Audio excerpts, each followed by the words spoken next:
one of the best and worst times when it comes to making great gains, whether you're natural or you're assisted, is the diet after a diet. So, what I mean is this: you've been on a great fat loss phase or a great contest prep phase, you've got yourself into amazing condition. So, anything south of 10% body fat, right? You've worked hard, you've dieted hard, you've done your cardio, you've done your training. Now you find yourself in a position where you are happy with the result that you've got, you're in amazing shape, and now you want to shift gear and you want to start focusing on gaining muscle.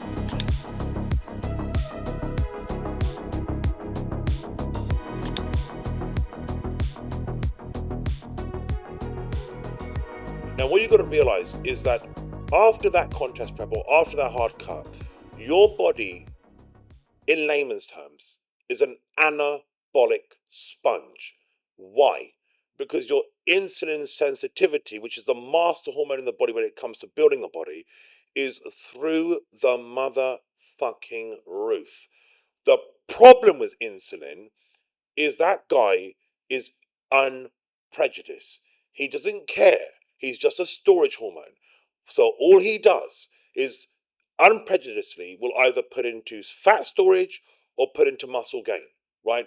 Though it is you that is the conductor to orchestrate how to leverage insulin sensitivity to become your ally and not your foe. So the question is, how do you do it? And is there a difference if you're assisted or if you're natural? The answer to that question is a resounding 100% yes. Now, what I'm going to tell you is not from a textbook, it's not from a scientific study. It's from me working now with thousands and thousands of clients, both natural and non natural, and the pathways that we take to when it comes to coming out of that diet. Because at that point there, and this is something, to be honest with you, that was really taken to a new level by the likes of Dorian Yates, who went on record to say after contest prep, this is when the body can grow the most. So basically, after getting very lean because of your insulin sensitivity. And I've been able to get phenomenal gains coming out of a hard cut with naturals and with assisted clients, right? So I'm going to break this down and then keep it basic. And if you guys want more information on this, then just let us know, and then I'll start to drill down even deeper. So I'm going to give you the basic framework of what I do, and then Abe will go for his. So when I'm working with an assisted bodybuilder, usually on that cut or on that contest prep, especially in the last 6 to 8 weeks, we've used a cocktail of compounds, right?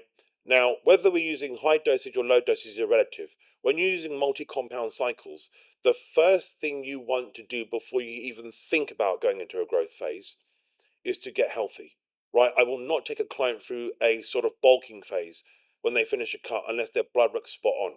So typically what I'll do with an anabolic user is once they finish the cut, we go into a position where we drop down to TRT, genuine TRT.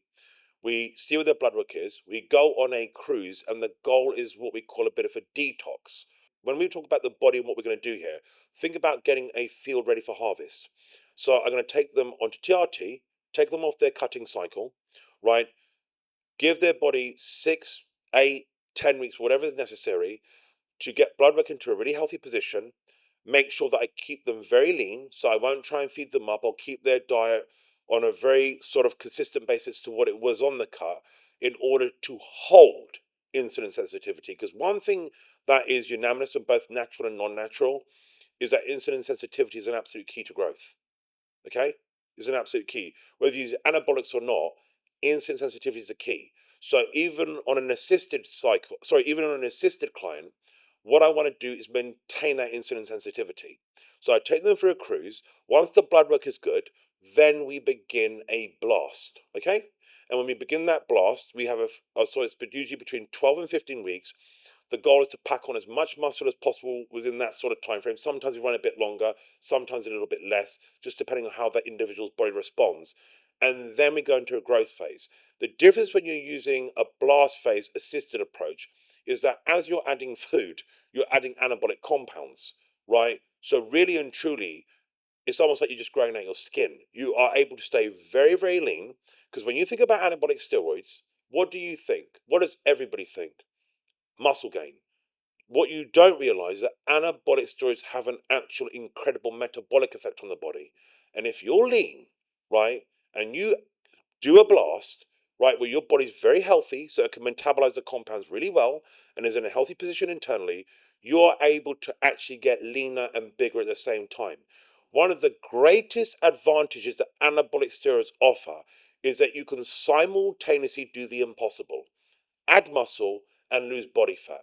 So the way that I would work with an assisted client, which is exactly what I do while I'm telling you here, is as we're adding food in, I still stay within a carb cycling format. We are able to add anabolics along there, either increasing the dosages of them or new compounds themselves. So it's kind of like the food and the gear is tailored around each other to get maximum growth with minimal body fat. Hope that makes sense. Now, when we go talk about naturals, it's very different. So when I work with a natural client, straight away coming out of the cut, we go into that growth phase. And how we do it and this is my method. You see the results that I get, they speak for themselves. How I do it is I keep in the framework of carb cycling. And I'll tell you why.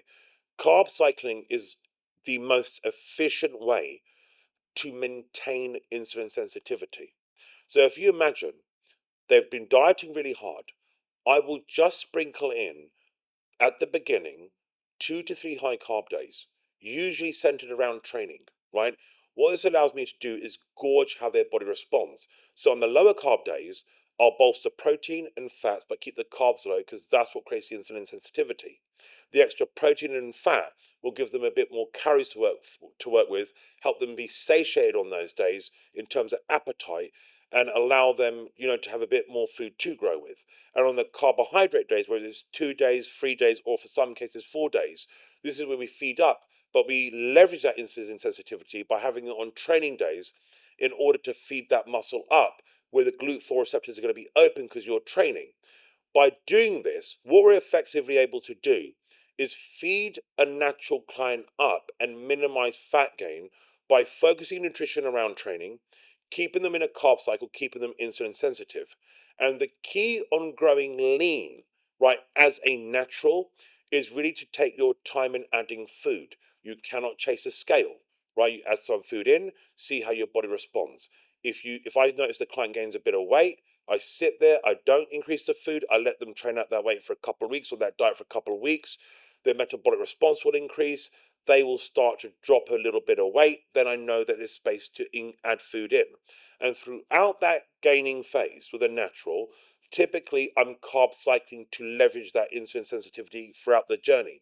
If I find myself in a position where they're starting to gain body fat and I'm not happy with it, I have no problem throwing in a mini cut, which basically is diet them down for a couple of weeks, reset their insulin sensitivity, drop some fat, and continue onwards.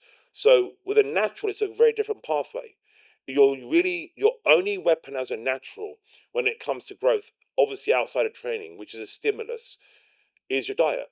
And maintaining insulin sensitivity through carb cycling and really taking time to add food and then observe what that increase in food has done for your body in terms of performance, in terms of how your body looks, in terms of weight gained, and crawling bit by bit, adding food, keeping in that carb cycling structure, monitoring the body. That's what allows me to build a natural's body effectively, right? Typically, if you said to me, Afsa, how much do you increase the food by? I would start as small as just adding in 100 gram of carbs to 150 gram of carbs maximum onto their higher carb days. I would see the response it elicits. If I feel that the body's handled it well, then I'll start to creep them up. Beyond that point, I'm adding carbohydrates in either at 50 grams at a time, right? Or I'm adding in an extra high carb day, eliciting. For example, I could have a natural client, and for the first couple of weeks, we've added in 3 high carb days. They're staying lean, they're responding well. I'll go to 4 high carb days. Then I notice after a couple of weeks, they're starting to look a little bit fatter or they're not responding the way that I want. So I bring it down to 2 high carb days. You see what I mean? I'm playing around with carb cycling. If you look at this and you think, fuck me, that sounds complicated, in a way it is. That's why I can't fucking teach people exactly to do what I do, because a lot of it comes down to having an eye, looking at bodies, and the experience of working over thousands of bodies. So for me, it's not like, okay, follow this set protocol. It's more, it's a puzzle, and it's ever changing. It's real time feedback. How does the body respond this week? What have I got to change? What don't I have to change? Observing it over weeks and weeks and weeks, working with the client step by step by step by step, observing the body, observing the performance, observing their feedback, then making the changes when they're needed.